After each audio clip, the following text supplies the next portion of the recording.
"We don't need you there," my dad said. I just wrote back, "Understood." Then I quietly reversed the payment on the birthday cake, froze the GroupCard app, and notified the restaurant about a dispute in progress. First, they laughed at me in the family chat. But later, at 7:32 p.m., my sister texted, "Why is everything falling apart?" And finally, I received 18 desperate calls from. If anything like that happened to me now, I'd cut them off instantly. No second chances, no calls, no carefully worded messages, just silence. And that would be the end of it. But back then, I was still giving them too much credit. Still thinking maybe I was the one who needed to try harder. Still hoping that if I kept showing up, they'd eventually treat me like I belong, like family. So when my dad texted me, "We don't need you there," I didn't blow up. I didn't even feel surprised. I just felt hollow. It wasn't a question. It wasn't, "Hey, we've got things covered," or "We're keeping it small this year."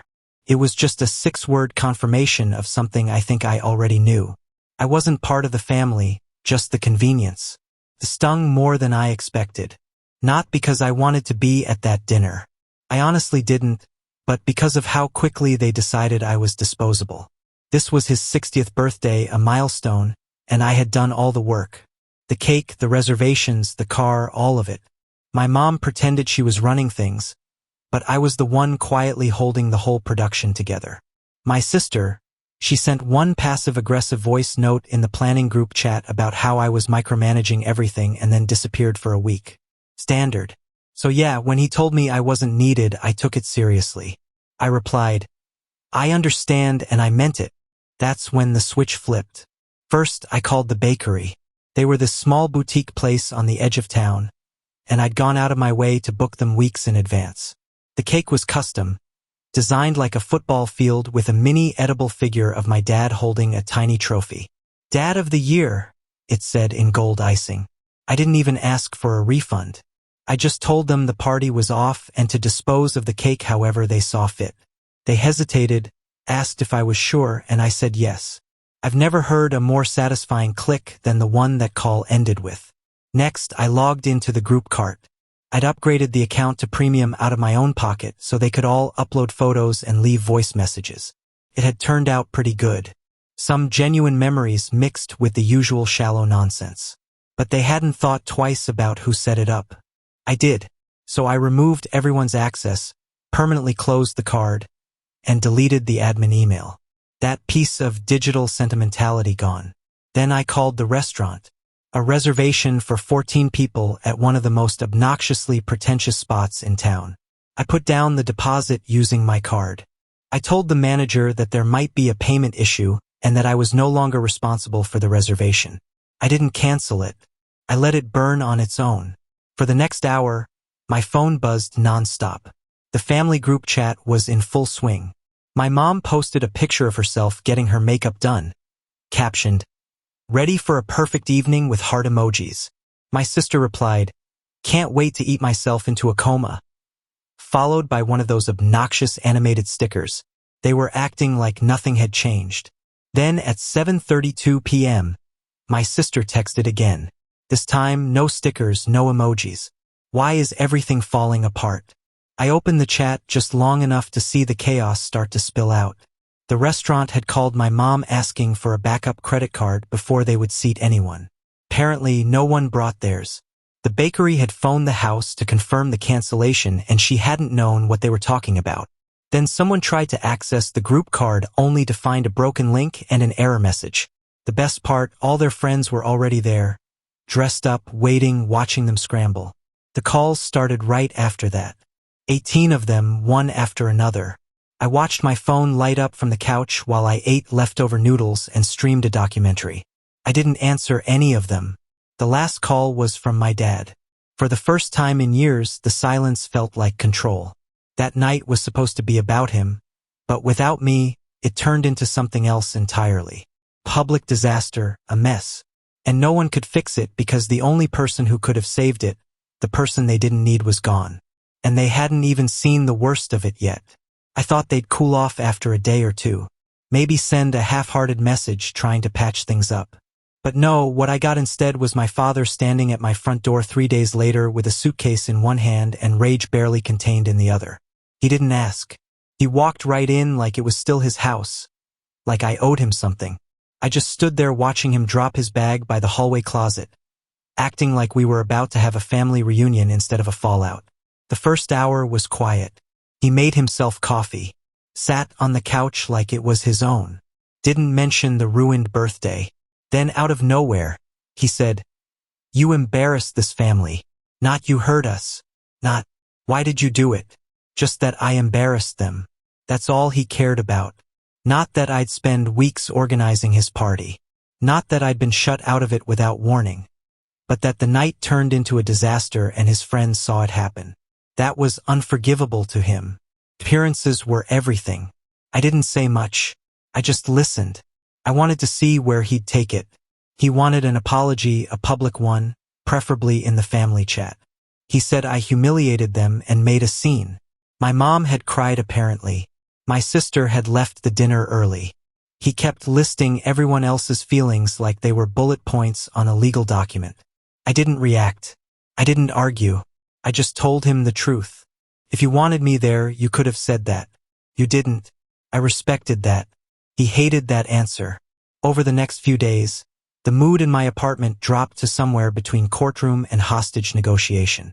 My mom joined him 2 days later because apparently she couldn't let him fight this battle alone. She didn't even knock, just showed up with a bag and an attitude.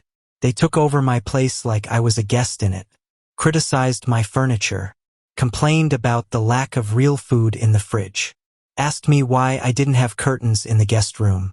Then they circled back again and again to the same topic, the birthday, the party, the disgrace. They needed me to admit I went too far, that I'd acted out, that I let a little misunderstanding turned into a scandal, but I didn't. And every time I refused, my dad got angrier. My mom got colder. By the end of the week, I had heard the phrase, "You owe this family more times than I could count." That's when I lost it. I told them flat out that if they didn't drop it, I'd cut them off, that they'd pushed this way too far. And if they didn't stop trying to guilt me into crawling back, I'd do more than disappear from a birthday. I'd disappear completely. No calls, no visits, no financial help. They laughed, not because they thought I was joking, but because they didn't believe I had it in me. So I made a phone call. The kitchen renovation they'd been planning, the one I had already paid the deposit on because their credit was maxed out again. I canceled the payment, told the contractor there was a change in financial responsibility and that he need to wait for a new deposit from the homeowners. Then I told my parents exactly what I did. My dad went pale. My mom started calling me cruel. I told them it wasn't about revenge. It was about freedom. I had done too much for people who thought I was nothing more than an ATM with a conscience. I thought that might be the end of it. But then my sister got involved. And if I thought the family had already hit rock bottom, I was wrong. It was about to get worse. Much worse. The first message from my sister hit me like a mosquito bite. Annoying, predictable, easy to ignore. "So, you're just gonna leave them like that?"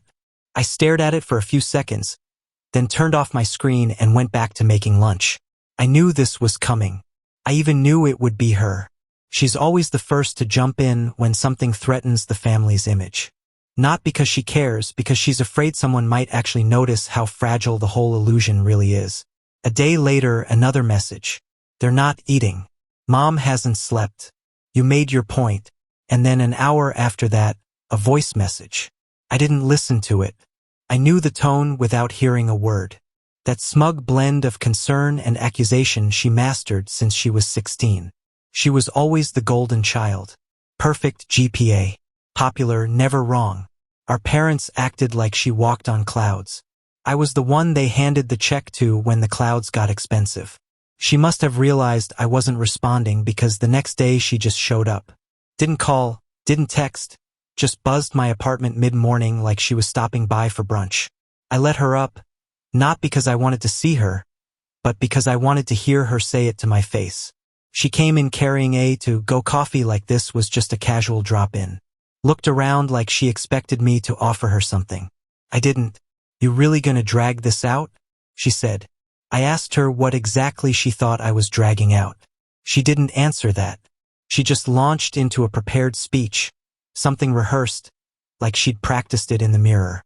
She said Mom had been having chest pains, that Dad was too humiliated to go to work, that people were talking, that I had single-handedly humiliated the entire family. And for what? Revenge. I didn't say a word, so she doubled down. She told me I needed to fix it, that I had taken things too far, that this was just a misunderstanding and the mature thing would be to apologize, to stop making things worse than they were. I asked her one thing. Where were you when they told me I wasn't needed? She blinked, didn't respond, pretended not to hear it. So I asked again, slower this time. Where were you when they said I didn't need to be at Dad's birthday? When I paid for everything? When I held that whole mess together behind the scenes? Where were you? She said nothing. Then, in true family fashion, she flipped it. She said I was too sensitive, that I blew everything out of proportion and that everyone's hurting right now. She said she was trying to fix things because no one else could. As if that made her noble. As if that made me the villain. That's when I brought up the renovation. You know that new kitchen Mom keeps bragging about? That's my money. I paid the deposit. I canceled it. Her jaw tightened, but she didn't look surprised. So, I asked her if she even knew they hadn't thanked me. Not once. Not for the cake. Not for the card. Not for the reservation. Not even for paying for their house upgrade. They didn't say thank you. They said we don't need you there. She told me I was being spiteful, that I was weaponizing money, that I should have come to them like an adult instead of playing games. I told her the real game was the one where I was expected to pour myself out for people who wouldn't cross the room for me. She said she couldn't believe how selfish I'd become. I told her I was learning from the best. That's when she left. No goodbye. No hug. Just muttered something under her breath and slammed the door. She texted me 2 hours later. A long message full of buzzwords. Emotional manipulation, gaslighting, family trauma. As if quoting therapy jargon made her right. Then came the real gem. A group text from all 3 of them, pages long, about healing reconciliation and how I needed to stop withholding love and support as a form of control. They made it sound like I was running a ransom operation, like I hadn't just been pushed out and disrespected by the people I kept bailing out. I didn't respond. I didn't even read it all the way through. I just hit block on the thread. And for the first time in years, I felt peace. Not relief, not vengeance, just stillness. They wanted me to feel guilt. What I felt was clarity. I figured that would be the end of it. I blocked the group thread. I didn't respond to anyone. I went back to work, cleaned the apartment, rebooked the kitchen contractor for myself. This time I had this strange calm, like I just walked out of a cult. Everything was quieter, simpler. No guilt trips. No fake affection. No. Can you do us a quick favor? Then 5 days after I blocked the thread, I got a letter in my mailbox, handwritten, no envelope, just folded once and tucked into the slot like someone didn't want it traced. All it said was, "Can we talk? I'm not like them." No signature. At first, I thought it was from my sister. She had always been the type to spin herself as the exception, but the handwriting was shaky. Older, not hers. I checked the apartment camera footage and found something I hadn't expected. My aunt, Dad's sister. I hadn't seen her in years. She was the only one in the family who had ever questioned things. Quietly, of course. I remember her pulling me aside once when I was a teenager, saying I didn't have to carry so much for everyone, that I could say no, but I hadn't listened. I thought she just didn't understand. I called the number she scribbled on the back of the page. She picked up on the first ring. She asked me to meet her at this old diner near her house, one of those places with the plastic menus and burnt coffee. I went mostly out of curiosity. She looked older, tired, but calm. She didn't ask how I was. She didn't start with small talk. She said, "I know you canceled the renovation. I waited for the judgment, but it didn't come." Then she pulled out a file from her bag and slid it across the table. I didn't touch it. She said, "Your dad asked me to co-sign a loan to cover it. He said you pulled out to punish them, that you were unstable." I laughed, not because it was funny, because it was so on brand. She said she didn't co-sign, not because she was defending me, but because she didn't trust them. Then she leaned forward and said something that made my stomach turn. "You're not the only one they've used. Your sister has credit cards under your mom's name. They maxed one out last month booking a vacation. They told her you'd cover the fees." That stopped me cold. A vacation? While they were calling me cruel, unstable, manipulative. They were planning a beach trip and putting it on someone else's name, assuming I just sweep in and fix it like always. I asked her why she was telling me this. She said, "Because I think you're finally ready to stop cleaning up their messes." I opened the file, credit reports, screenshots, copies of statements, everything documented. My name wasn't on any of it, but the patterns were obvious. They'd done this before. Signed things, borrowed things, promised things, counting on me to bail them out if it caught up with them. I left the diner with the file and a strange sense of energy. Not rage, not sadness, just resolve. I went home, pulled up my bank app, and locked every card, froze every authorized user, cut off anything tied to them. Then I wrote an email, not to them, to the lawyer I'd quietly consulted a year ago when I first suspected they were using my information for financial leverage. Subject line ready. I wasn't just walking away now. I was shutting the door and locking it behind me. Cutting off the accounts felt like unplugging something that had been draining me for years. There was no explosion, no grand meltdown, just a quiet shift in power I hadn't realized I still had. But it didn't stay quiet for long. 3 days later, I woke up to find a string of emails from a resort in Puerto Rico. One of them had a $3,950 balance. Another had my mother's name on the booking, but the contact email was my sister's. I read them twice. Turns out they'd booked a vacation behind my back. Mom, Dad, my sister, and even her boyfriend, assuming I'd pay for it like I always did. But the balance hadn't cleared because I had shut everything down. That same afternoon, my sister called. I answered. She didn't say hello, just launched right into it. "What the hell is wrong with you?" I stayed quiet. She ranted for a full 3 minutes. Said I'd embarrassed them during Dad's birthday. Fine, whatever. But now I was actively trying to financially sabotage them. That I was hurting Mom's credit. That the resort was threatening legal action. That she might lose her job if this showed up on a background check. I asked her why she booked the trip in Mom's name. She said, "Because that's how we've always done it." And there it was. That quiet confession that they'd been doing this for years. Using each other's names, shifting balances, moving debt around like furniture, hoping I'd eventually come along to clean up the room. I told her I wasn't doing that anymore. "You think cutting us off makes you better than us?" she asked. "No," I said, "it makes me free." She said I was acting out. Said this wasn't like me. Said she knew the real me and this bitter version was just a phase. I told her this was the real me finally. That I wasn't punishing anyone. I was just stepping away from people who had turned me into a tool, a financial tool, an emotional sponge, a background character in their little performance of dysfunction. Then she got quiet. Really quiet. And then she said it. "You're not family anymore." She didn't scream it. She said it like she was telling me the weather. Cold. Final. And you know what? It still hit. Not because it wasn't true, but because I'd been holding on to a version of her. A version of all of them that never really existed. I think part of me always hoped that one of them would see through the chaos, step up, say, "We were wrong." But instead, they buried themselves in their own lies so deep, they couldn't even recognize the hand pulling them out. I didn't yell. I didn't fight. I just said, "Okay." She hung up. That night, I sat on my couch with a glass of water and opened every file I had. I removed them from all accounts, locked down every document, and finalized the legal paperwork that would sever them from anything tied to my name, emergency contacts, health proxies, bank authorizations. And then I did something unexpected. I wrote them a letter not to send, just to write. I told them everything. How I used to stay up at night wondering why I wasn't enough.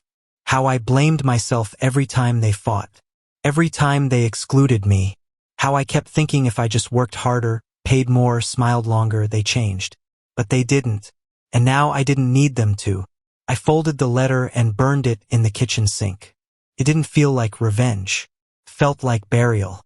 A week later, I was standing in line at the grocery store, and for the first time in as long as I could remember, I wasn't waiting for anyone to text me. I wasn't checking my account for suspicious charges. I wasn't bracing for someone else's chaos to land in my lap. I was just standing there and I realized I didn't miss them. I missed who I thought they were. You think walking away from family is like slamming a door. Like there's going to be this echo, something loud, something final. But the truth is, it's more like turning off a faucet. The noise stops, but at first the silence feels wrong. Like you forgot something. I expected chaos, a last stand, maybe even guilt-laced apologies. What I got instead was nothing. Complete, deliberate silence. Not even passive-aggressive messages. No birthdays acknowledged. No fake updates. They just vanished. And for the first time in my life, I realized how easily they could. The holidays were the first real test. Thanksgiving came and went. No group text, no invite. I made pasta, opened a bottle of wine, and didn't touch my phone. I waited even though I didn't want to admit I was waiting. But it never rang. Christmas was stranger. I booked a flight to Seattle. Didn't tell anyone. Spent the week walking through Pike Place Market. Reading at a small cafe that overlooked the water. Wandering into bookstores I didn't need to be in. It was cold, quiet, and for the first time in years I didn't have to perform. No fake smiles, no fake laughter. No, you're so quiet lately. Is something wrong? Nothing was wrong. Everything was finally quiet. But peace isn't always comfortable. Sometimes it's just unfamiliar. It wasn't until March that I got the call. Unknown number. Normally, I'd ignore it, but something told me to pick up. My sister's boyfriend, voice shaky, said she'd been in a car accident. Not serious, but her phone was dead. She was panicking, and she told him to call me, that I'd help. I remember looking at the wall across from me as he spoke, like I was watching myself from the outside. I said, "I'm sorry she's going through that, but I can't be that person anymore." There was silence. Then he just said, "I understand," and hung up. I stood there after the call, half expecting some tidal wave of guilt to hit. Didn't.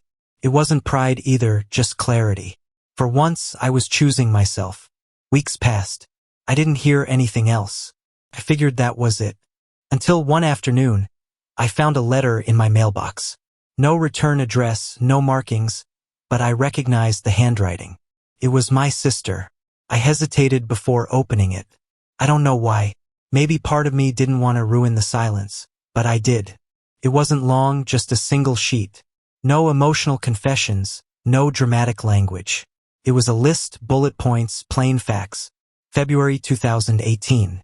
Rent $1,100. May 2019, vet bill from Arlie, $420. August 2020, plane ticket to visit dad, $387. December 2021, laptop replacement, $1,200. Groceries, car repairs, credit card fees, quiet moments I'd forgotten, logged like receipts. At the bottom, she wrote, "I don't remember saying thank you for most of this. I should have. That was wrong. I don't expect you to forgive me. I just wanted you to know I remember." That was it. No number. No signature beyond her name. I stood in my kitchen holding that letter for a long time. I didn't cry. I didn't smile. I just felt heavy.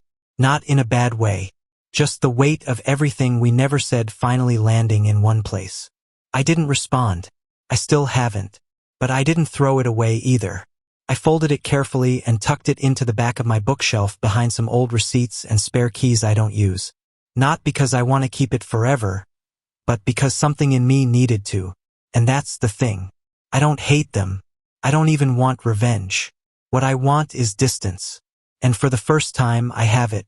The kind of distance that doesn't need blocking or deleting or yelling. Just space. Real clean space where no one expects anything from me. And I don't spend hours wondering if I'm a bad person for being tired. I don't miss them. I miss the version of them I used to believe in. But that's okay. Some people heal by rebuilding, others by walking away. Me, I kept walking and I didn't look back.